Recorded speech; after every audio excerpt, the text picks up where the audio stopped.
every time you open your general YouTube home, even if you do it right now on any given YouTube homepage, you're not just seeing content. You're seeing a performance of some kind. It's very performative. It's a performance for your attention, and it's a very loud performance at that. YouTube is literally a visual war zone.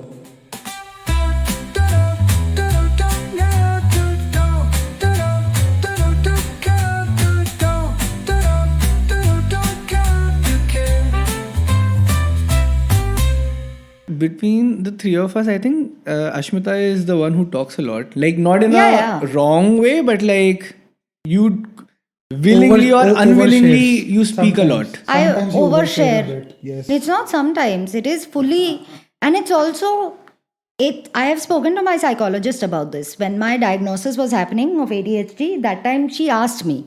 So one of the questions was about, oversharing or about not knowing, not able to emotionally regulate.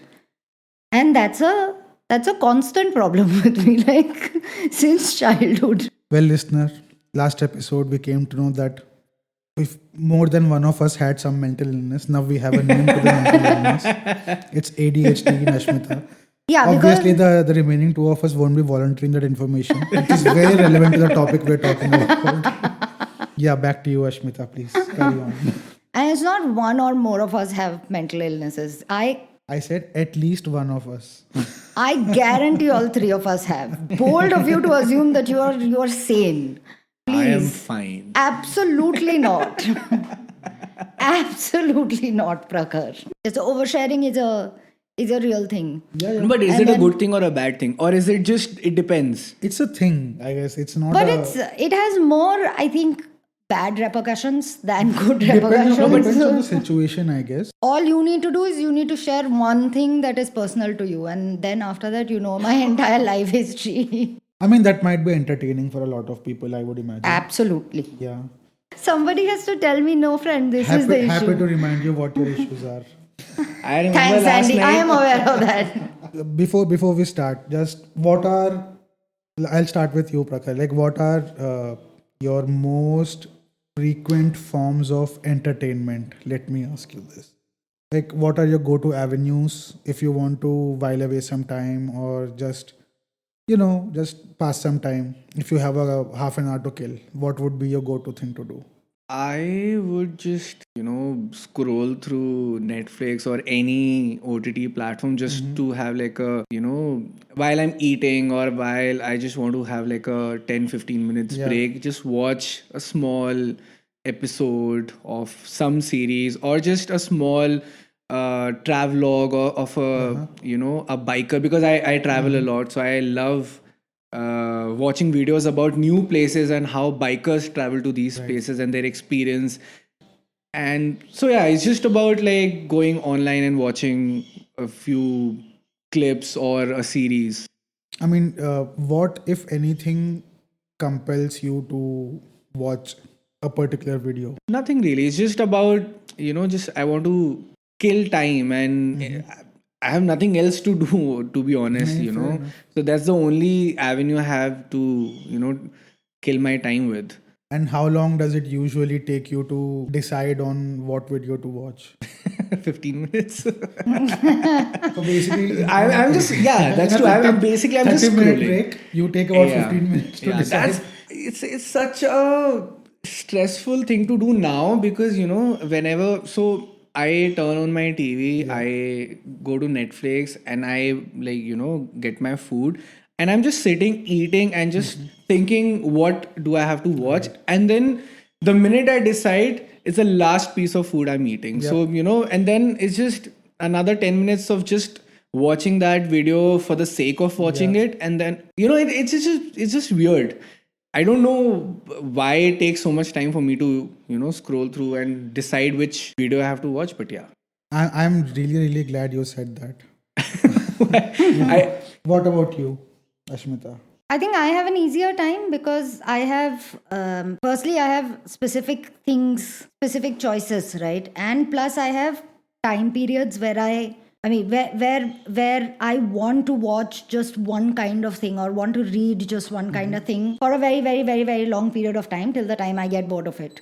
So I go into rabbit holes and then I continue in those rabbit holes forever. So for me, choosing is not really that big a deal. Like if I'm watching true crime documentaries, Netflix will recommend to me, one after the other, till the time I reach the saturation point, which is after 10, 15, 20, whatever it is. Then I cannot watch true crime documentaries for another month, 2 months, 3 months, whatever it is, and I'll find something new to obsess over.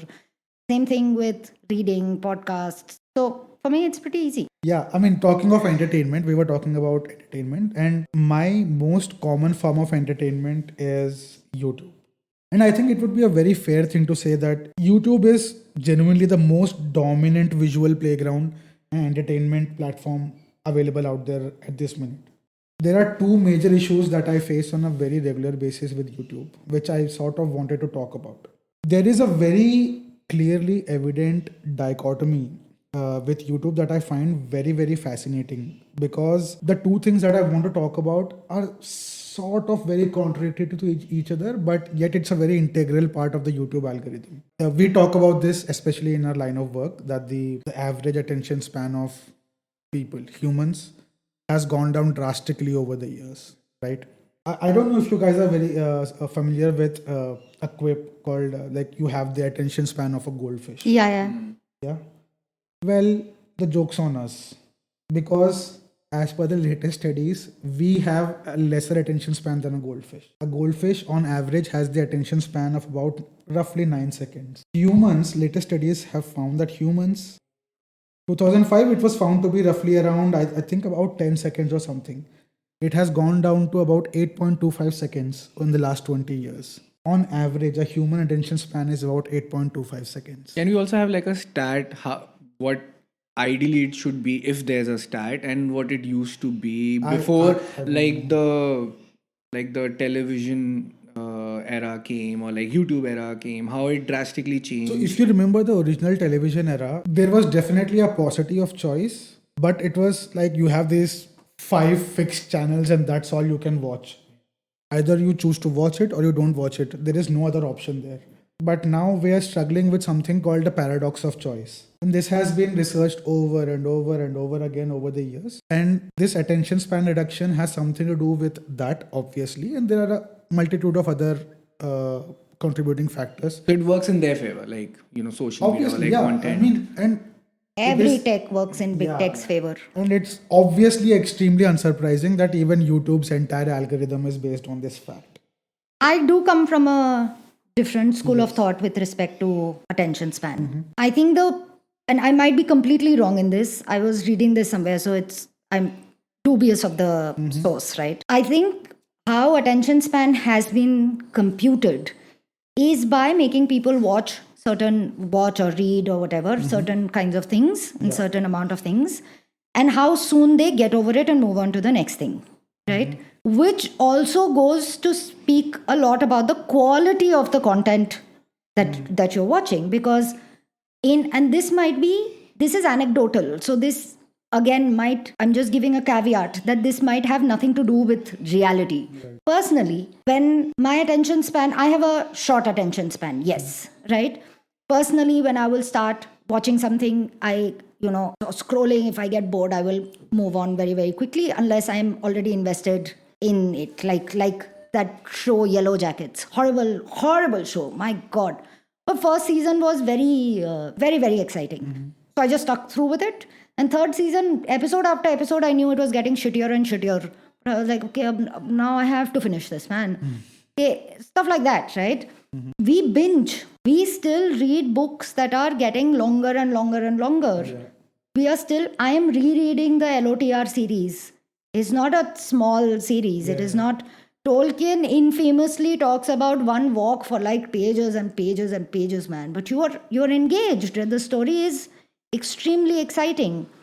So I don't think we have an attention problem. I think we have the paradox of choice makes a lot of sense. Yeah. That we have too much shit to do and to watch and everything. So anything that is not engaging to us, we will not stick with it. We will just move on, which I think is very fair. Paradox's choice is definitely one of the contributing factors, but obviously, I'm really not very well versed in human psychology, so there are a multitude of other factors as well. You guys might have noticed this while scrolling on YouTube. Literally, all of the thumbnails start to look like each other, pretty similar to each other. Yeah. This might very, and this has started happening in the past 2-3 years or so. So, I mean, it would be a very fair analogy to call like YouTube a visual war zone, if you will, like because all of the faces are literally either screaming at you or in are very panicky or just making weird faces, and obviously, like you said, it's a bit clickbaity. So the moment you open YouTube, you're hit with a barrage of faces. Most of them are either extremely shocked or they're ecstatic or they're surprised or they're terrified. These are all part of YouTube's plan, larger scheme plan, if you will. And more often than not, they come along with titles such as, for example, quote unquote, I lost everything in 24 hours, or you're doing XYZ thing wrong, and this is how you should be doing things. And it goes along with a very shocked face or a very surprised face. What do you think might be the reason behind all of this, if you had to speculate? I think it is just the fear of, oh fuck, what if, like creating urgency and panic. It's been studied that we react to loss aversion better than, getting something advantageous. Maybe that, I don't know. You're partly right. And any thoughts? I don't know. I think maybe something to do with fear. What if this is something I'm doing wrong, and if I watch it, I might not be a victim of such a thing. Yeah. So maybe fear.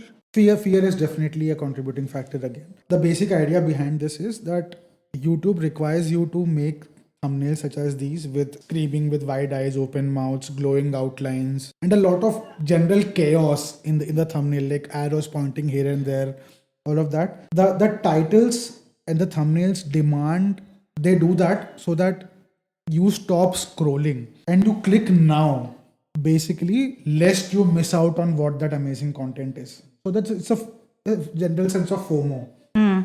That's what YouTube is widely trying to play on, and that's what their algorithm also tries to propagate. So you're saying the algorithm sees the thumbnail or the captions and the tagline, and then accordingly it pushes the video. Yes. So every time you open your a general YouTube homepage, even if you do it right now on any given YouTube homepage, you're not just seeing content.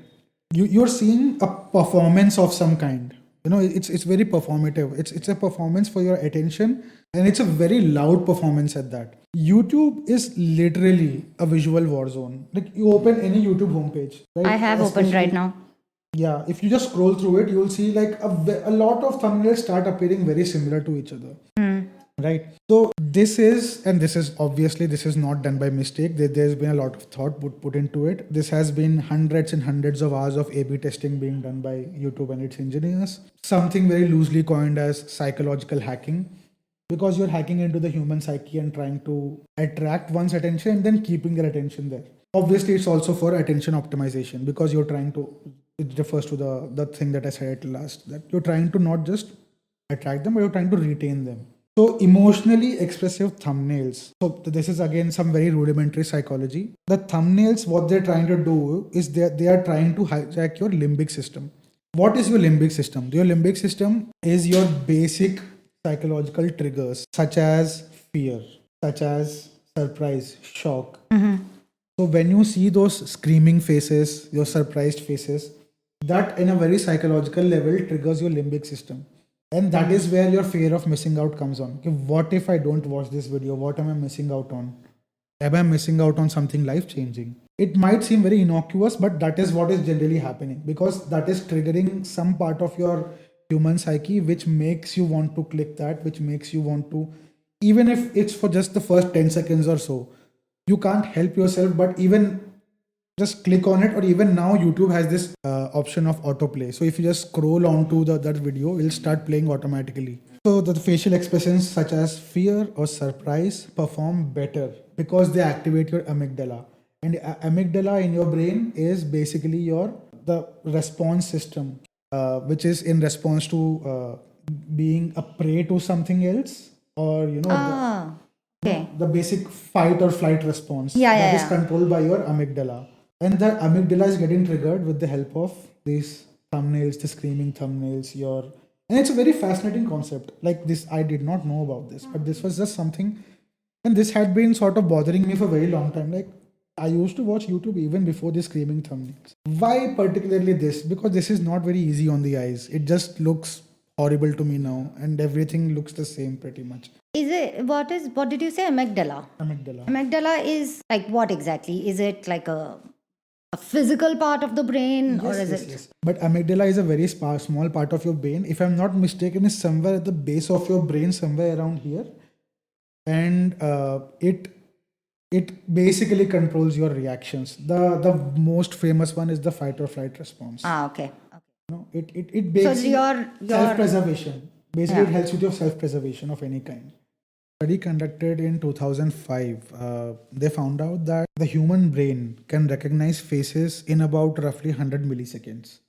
That's why, if you notice, a lot of the social media platforms, YouTube, we're specifically talking about YouTube right now, but even Instagram for that matter, used to push a lot of reels which had human faces, because human brains can recognize other human faces within an Quickest. instant, less than 100 milliseconds, so which is pretty quick. And that is more often than not enough to grab your attention and keep you engaged. So the human face is one of the most powerful elements to engage other humans and ensures visual attention capture. There is a little bit of science behind all this lunacy. I don't know how tenuous or credible it is. I'm just letting you guys know. I would like to think there is genuinely some science behind all of this craziness, all of this madness. But at least on the surface, it seems like that. Obviously, they must have done it for a purpose. There must be some rhyme to the reason, right? Yeah. They must be seeing more engagement, more view time, all of that. That's why even a lamer version of this is available on LinkedIn, right? Where it's the same damn hook and the same damn structure and the same damn thing. Sometimes the same copied post. My God, what a cesspool of nonsense. But yeah. Talking about the thumbnails, so that design is now so universal now. It has almost memified itself, if that makes sense. It's almost a visual meme now. Every creator, whether the video is, whether it's Neil deGrasse Tyson talking about black holes, or it's Mr. Beast doing some stupid ass game show, like literally all of the thumbnails look pretty much the same, like give or take something, a few things here and there. Like, sorry to cut you in between. Like, I agree, because we have done it in my band's YouTube account. I have made such Called Kapow. Yeah, my band's name is Kapow, yeah. So I have done it. Like, I have only made those thumbnails, like the ones you're talking about. But the idea behind those thumbnails was not this what we're discussing right now. It was just that this is what's working now and we should do it. There was no thought, no science behind it. It was just because everyone else is doing it and it's working. Let's do it. That's the science at work. Yeah, but like the science, the thought behind that is, now I know what like the science and the thought behind it is now. Like maybe YouTube is pushing such content, but we did it only because everyone else is doing it and we need to make a thumbnail. So let's do it the way everyone else is doing it. And I don't know if it worked, but we did it. You had no malicious intent. We were just following the trend. That's it. So if you remember, even say 5 years ago, I would reckon, even though I've never been a YouTube creator, but I imagine that's how it used to work. That basically you would come up with a video, a concept for the video, you will shoot the video, and then you will probably choose a thumbnail out of that video, maybe one of the most attractive frames out of that. Nowadays, it's the reverse. People come up with thumbnails first and try to make a video based on the concept of the thumbnail. Really? So yeah. Then it's been on record. So again, going back to the infamous Mr. Beast, he's the most followed YouTuber in the history of YouTube. What does Mr. Beast do? It's like a real life version of Squid Games, if you will. Excuse But me? not without the killing, elimination, just plain basic elimination. But with like people participating on the yeah, roads. He was just a content creator initially. Now he's like doing shows on Netflix and maybe like He has a Netflix physical shows. show. He has a Netflix show. Wow. So yeah, basically thumbnails were once an afterthought. Now they are literally the most important frame of a video. They are the psychological traps to lure you in. That's what works the most. And creators like Mr. Beast have openly admitted on record that they do the thumbnail and the title first. They try and do an A/B testing of the thumbnail and the title. And if the title or the thumbnail doesn't work out, they immediately change it. Mr. Beast spends upwards of $10,000 on the thumbnail and the title itself for every single video. I make thumbnails, Mr. Beast. Yeah. Please get in touch. Yes, this is. No, but I have a question. So now if everyone else is doing the same thing, now how does a choice come into play? Like, now if I have 10 videos Yeah. and all those 10 videos are doing the same thing, like a thumbnail like this. So now how does a choice, like my choice come in? How do I choose between the 10 video which I want to? We'll get to that. Everyone, like you said, you did that for your band. You did that because it was working. That's Yeah. what you thought Yeah. was working. Yeah. And everyone does that because everyone thought it was working. But it works up until a point and then it doesn't. Why does that happen? According to YouTube Creator Insider, YouTube Creator Insider is basically, it's an informal YouTube channel to share information for the general YouTube creator universe. Little tips and tricks and hacks for creators who are involved with YouTube. So obviously, I'm sure it's not very surprising when I say that all of this is to control and manage the CTR. What is CTR? CTR is the click-through rate. For those of you who don't know, I'll just read out the very basic definition of CTR. CTR is a metric that shows how often viewers click on your video after seeing its thumbnail, title, or description in their feed, search results, or suggested videos. The YouTube's algorithm, how it works is it weighs the CTR extremely heavily. A lot of the emphasis. So if I had to just put it in very layperson's terms, I would say about 75% of the emphasis that YouTube's algorithm places is on the CTR. So the higher chances, so the more number of times one person clicks on it, the more number of views, not views, the more number of clicks a video gets, the more it will be shown to other people. Exactly. So that's the algorithm then. Exactly. So basically, a high CTR increases exposure on the homepage in suggested videos and in search bars. Yeah. So a very low CTR, even for high quality content, can bury a video entirely. Yeah. However much effort or budget your video might have, might have gone into making that video, if you're not playing according to YouTube's rules, which is making these thumbnails and making clickbaity captions, your video will get buried. So what according to YouTube, 2 to 10% CTR is generally considered standard. Okay. I'm very bad at math. I think that's the median or that's the mean. Mean That's the is mean. average. Yeah. Yes. So that's the mean. See, now you won't look stupid because I did. Wow.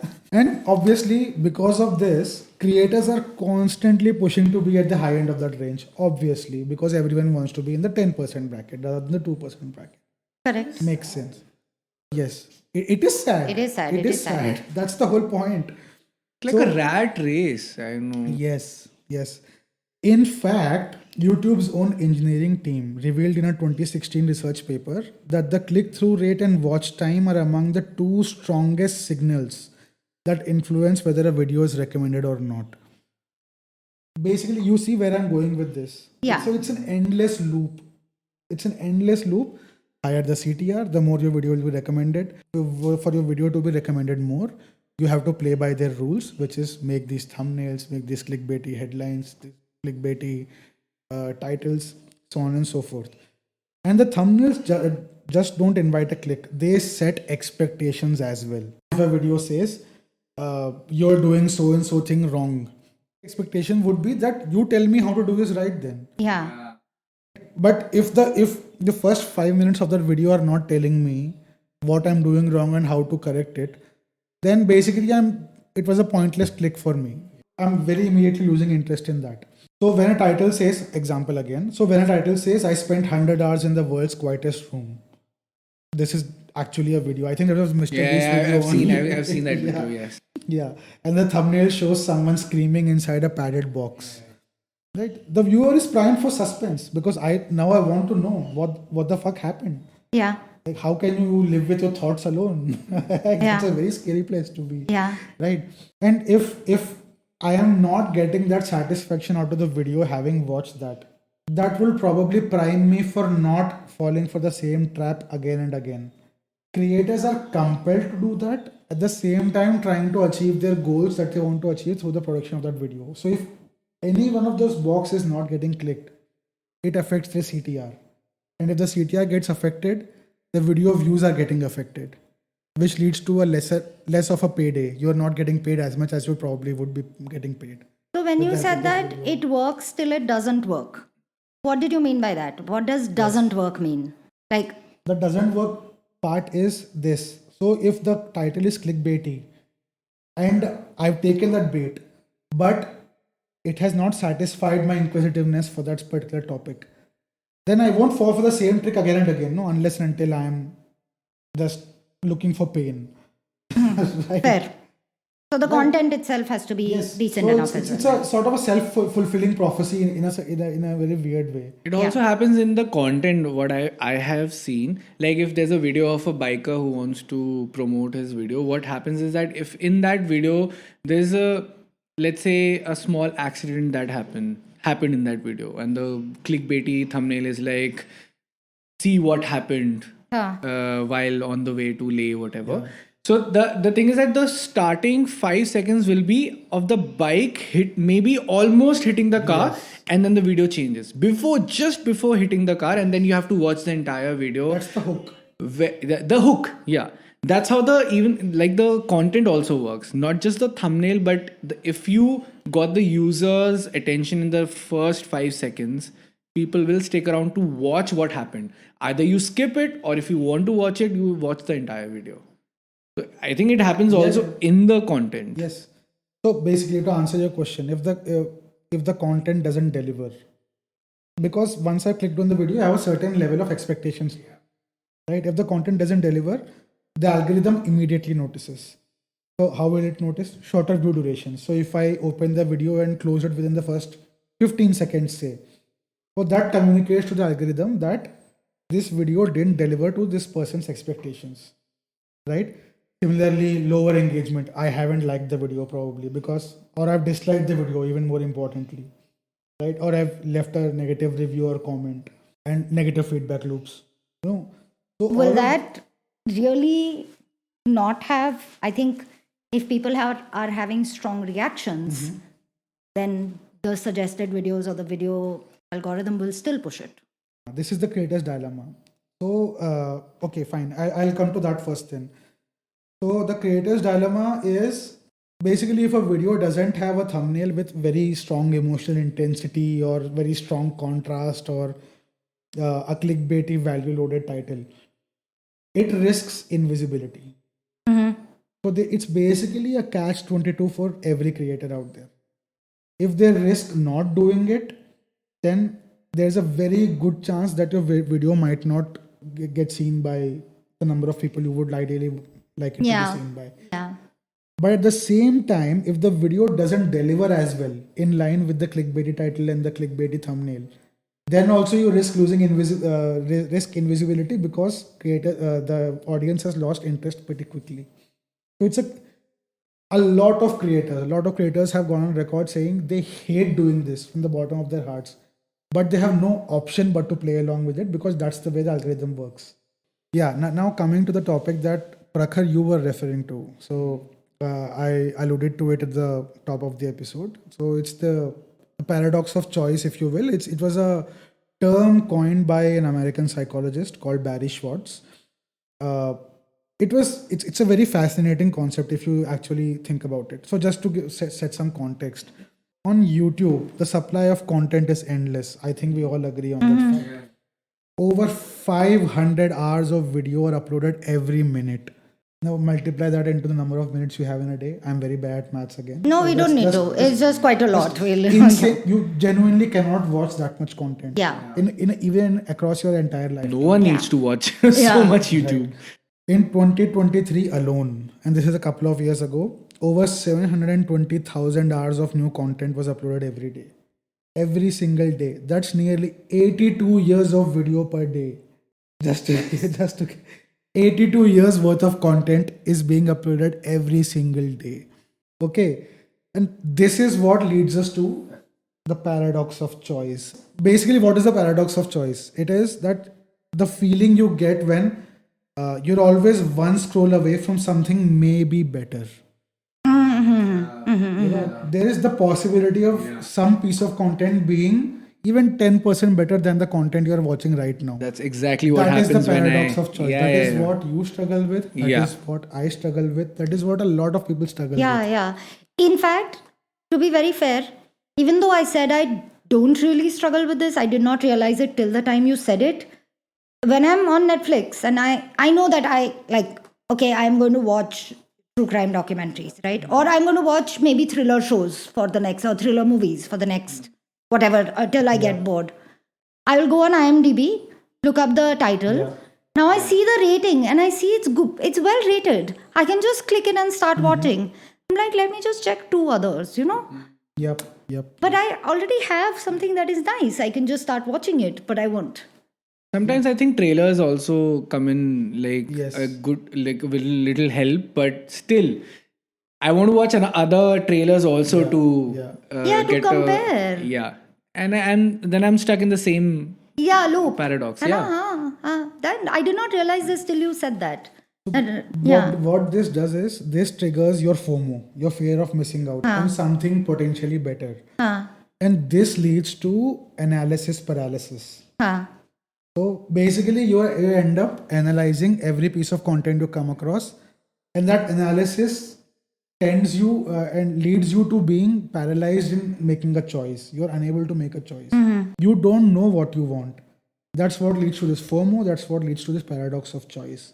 so now let's say if now Netflix they have an option of top rated Yes. in movies, top rated in TV series, so that helps the user to make a better choice if they are still confused. But I think it's still not. I am, let's say, out of 10 maybe 3 times I'll be more inclined towards going with the choice that Netflix is showing me. But like what Ashmita said, that YouTube suggests you what you can watch, Right. but it doesn't really help me so much that I can it gives me a little more edge towards what I really want to watch. Right. But I think I'm still struggling with that paradox. Not helping me. This is just information now, which is making us feel bad about ourselves. Thanks, Sandy. You're welcome. I mean, you literally spoke about carbon lock-in last time. I think this is a less serious subject than that. This is literally first world problems. You can live with this. Yeah, fair. We can all live with this. So is it safe to say it is everywhere now? Like, let's say if I go to a restaurant, if they have a huge Yes, ass menu, absolutely. it's the same thing. Absolutely. If I'm playing games on a PS, the same problem. Absolutely. If I'm maybe want to read a news or watch news, it's the same thing. Like it's too much happening Yes. at the same time. If you know what you want to watch and you know what you are craving to watch or craving to listen, then I think this gets significantly easier. But if you basically, an open mind is the death of you. You should not have an open mind, specifically in this case. Wow. Does that make sense? Yeah. Weirdly, it makes sense. Don't have too much curiosity. Like If you go with an open mind, you're fucked when it comes to choosing content. You know what works for me? Suggestions. Like if I remember when you suggested Monk or Ted Lasso. So I knew about Ted Lasso, like the show, but I never watched it because I had no idea about what Ted Lasso show is about.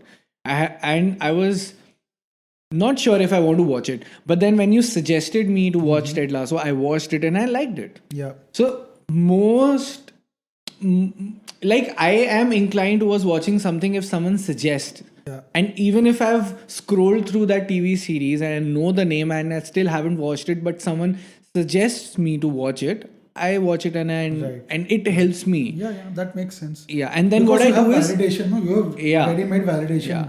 And then what I try to do is maybe go for content which is most likely similar to the content that I've just watched. Maybe Ted Lasso. Yeah. So I go on more like this, and then Watch then, Shrinking. Yeah. Yeah. Now I've started watching Shrinking. So, Amazing yeah. show.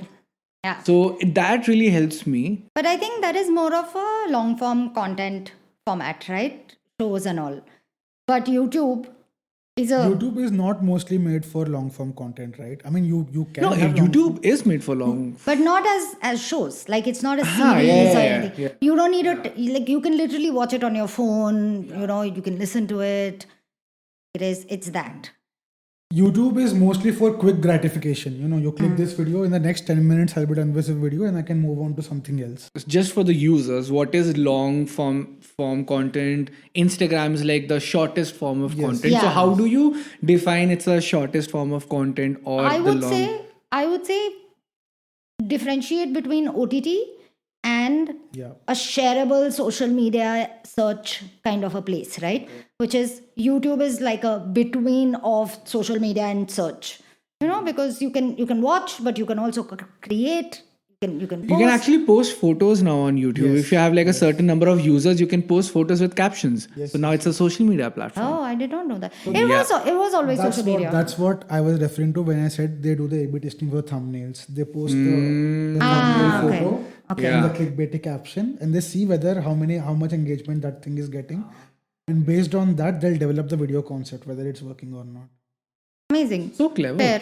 Very clever. I mean, sure.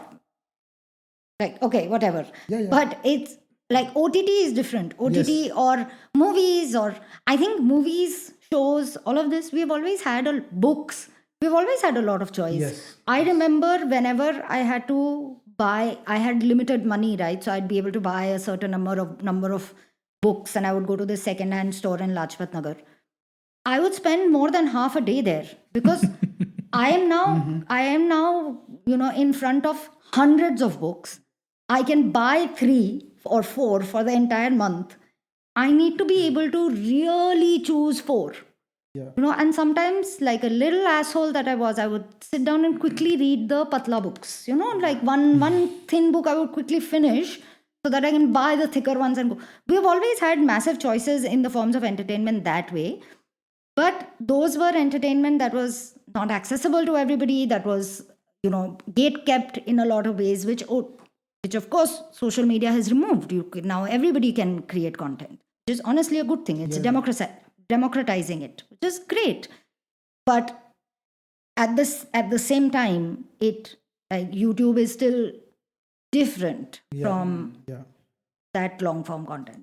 But despite all the noise that we explored previously, the large font, the screaming faces, we often don't click anything. We scroll, we hover, we doubt, we wonder. The most pertinent question, more often than not, is this really the video I want to commit for the next 8 minutes? When you put it that way, it sounds really bad. Why? But that's literally what we're all thinking, right? Yeah, but it's 8 minutes. It's not like I'm changing the world in the next 8 minutes. But we feel as if we are wasting those 8 minutes on something which is maybe a slightly worse off than the next thing, which might be better off. Does that make sense? Yeah. The emotion makes sense. It just sounds bad. Honestly, I had no idea about the problem or the paradox of choices, and it's a black hole. It is. I had no idea that we are going through this every day. The time we wake up and before we sleep, we are going through this the entire time. So this scale of content abundance triggers what psychologists call choice overload. This is an everyday concept. Choice overload is even with your groceries, you have a choice overload. Which brand of cereal should I buy? Which brand of dal should I buy? Which is sasta? What is the nutritional information in this one? What is choice? So choice overload is the phenomenon where too many options can lead to inaction or dissatisfaction. So more often than not, you end up being very dissatisfied with what you just did. Why are we discussing my life?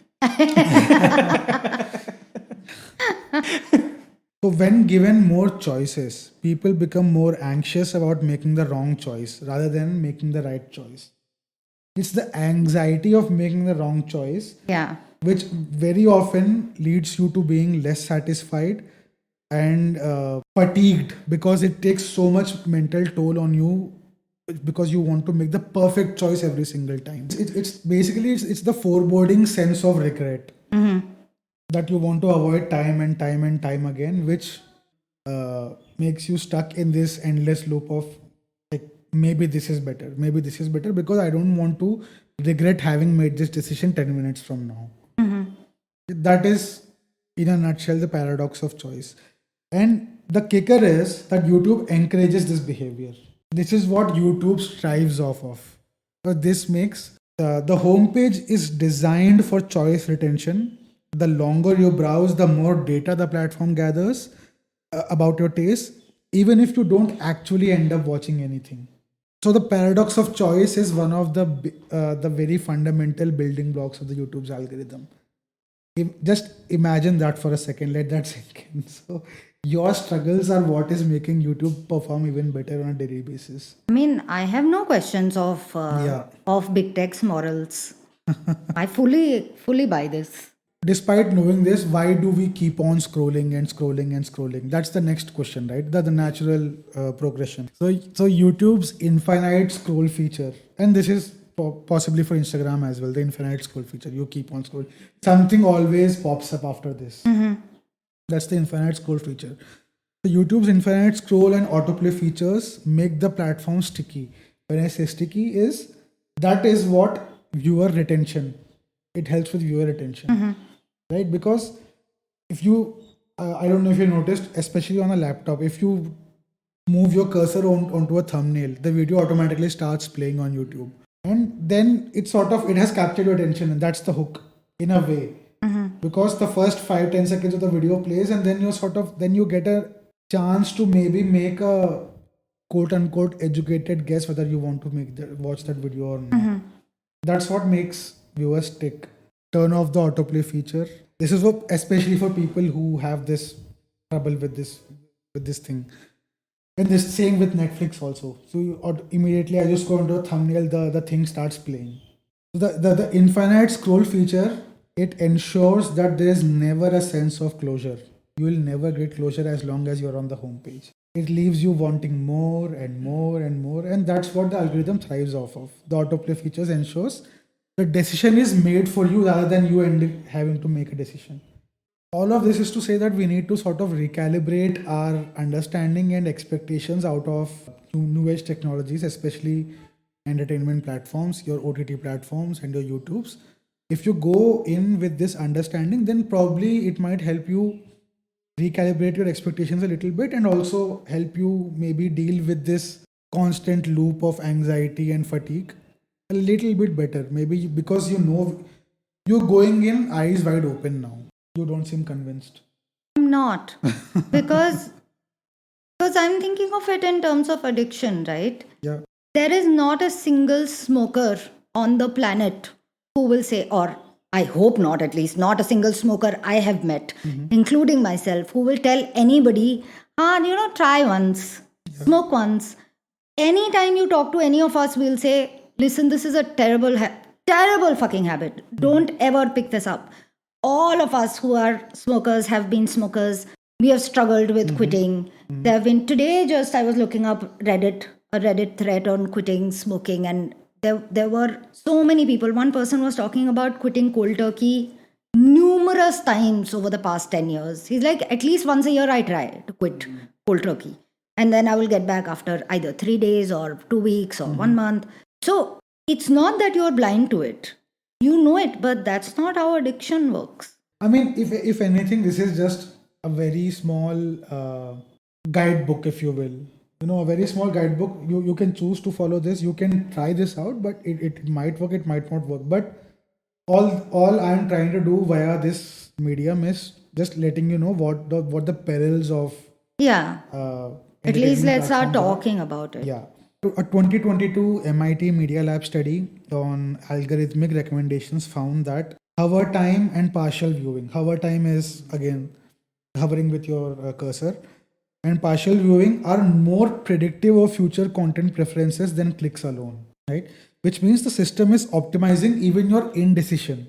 And going back to the earlier point of the screaming thumbnails, they also come into play here, because as the thumbnails keep getting louder and more vibrant and more whatever, like more angry, it has started process of leading to people's visual fatigue, because now you genuinely can't distinguish between one thumbnail and the other, because everything sort of starts to look the same. That leads to visual fatigue. So every video tries to outdo the last one. That's what they're trying to do, because they're trying to one up the other video, right? Because they want their video to get more visibility. We're drawing to the end of the topic, and obviously the natural progression is what's next, what can be done, what can we do. Uh, as is always the case with anything, there are alternatives out there. Uh, they're just starting to gather momentum right now, and most of them, either they're trying to or they already do, they maneuver around a lot of the limitations that YouTube has in place. For example, YouTube is very strict with copyright issues, and sometimes it's just very baffling, very mind-boggling copyright issues. So for example, Patreon is very free with that. So if you go to Patreon, you can use third-party content very freely. uh, Patreon is very free with all of this. You can use whatever the fuck you want to use there, and you can showcase actual videos. You can even use, for example, the Premier League football is very strict with their copyright this thing. So people can either only use screenshots or remove the audio and do. There are obviously some creative ways to work around that. But in Patreon, you can literally pick their entire footage and use it. It's basically a big middle finger to all the big tech companies. But And it's also a place where you are paying Yes. to be a part of it. Yes. So if you are paying for something, that is always going to be better Platforms like than. Patreon are more creator centric Yeah. rather than content centric. Yeah. If that makes sense. Yeah. Right. Substack also. Yes, Substack, exactly. Nebula is another platform. Yeah. What is Nebula? Nebula, again, I've never used it myself, but Nebula is also touted as a creator first ecosystem that doesn't rely on thumbnails and. But it's a algorithms. video. Yes, Video. it's also a video platform. So at least for now, the success on these platforms depends on building trust and not on grabbing attention. We can't say for the future, obviously. In closing, so I was just thinking about this, like what would be a really applicable analogy for the current YouTube ecosystem. And the one thing I zeroed in on was YouTube is almost akin to a nightclub, if you will. Like it's almost always loud. Nobody can distinguish what the other person is saying. Literally everyone looks the same. All the same type of clothes everyone is wearing. Nobody can listen to, we literally have to scream all the time to even remotely be heard by the other person. In today's day and age, I don't think you have to be louder to stand out. I think more and more we are heading towards a place where whispering in a room full of shouting is what gets people to really listen, like in a nightclub. Like in a nightclub. Person sitting next to you. When the surroundings are so loud, you basically pull the person close and whisper into the ear. Right? Ah, okay. Sorry, I did not get that. I ruined your analogy for a second there. Really, I got it. Prakhar is more surprised than he got it. I am. So also I wanted to sort of try and make this a thing moving forward. I wanted to do a recommendation of the week. So maybe whoever is presenting the topic might want to do a recommendation of the week. It can be a book, it can be a podcast, it can be a song, it can be an album, it can be a movie, TV show, whatever catches your fancy. So I wanted to start off with this podcast that I've been listening to a very long time. It's called Ridiculous History. I've suggested it to multiple people on multiple occasions, but I absolutely love that podcast. In case you haven't, so this is a direct quote from their podcast page. So None of this is mine. So their podcast description is: history is beautiful, brutal, and often ridiculous. Join hosts Ben Bolin and Noel Brown as they dive into some of the weirdest stories from across the span of human civilization. So some I just picked 3 episodes at random just to give you an idea, a taster of what their episodes are usually like. So the latest one is how the CIA used vampires as weapons of war. Amazing. That's another one is accidental inventions of the 20th century. Ooh. They're very hilarious. And the third one is the Beatles versus the MI5. And all of these Super are interesting. absolutely true stories. Yeah. All of these There's are one- absolutely true stories. There's one they did with, of course, Sandy recommended it to me, and I started listening to it while working out. Fantastic. I look crazy because I'm laughing while I work out, but like it's really great. There was one where they went into the actual story behind the, what is that mask called? It's the white, Yeah. the anonymous mask that is yeah. there. They went into the story behind it, and it is so ridiculous, but it's an amazing podcast, genuinely. Yeah, that's the end of another episode of Don't Know, Do Care. We hope you like it. We hope you listen to it. And we'll catch you in the next episode. Goodbye.